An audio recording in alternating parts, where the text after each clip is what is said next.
আজকে 28শে March 10 versus ITI এর final update আসার কথা ছিল। দিল্লি হাইকোর্টে ফাইনাল জাজমেন্ট হওয়ার কথা ছিল।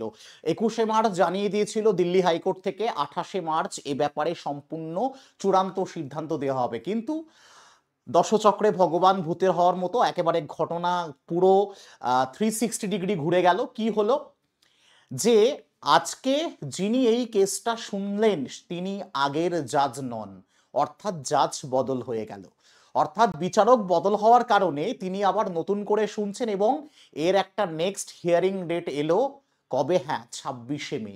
তাই কারো ঘাবড়ানোর কিছু নেই, না মাধ্যমিকদের বাতিল করা হবে না আইটিআইদের বাতিল করা হবে, তাহলে রেল সিদ্ধান্ত নিতেই পারত। রেল দুজনের জন্যই লড়ছে।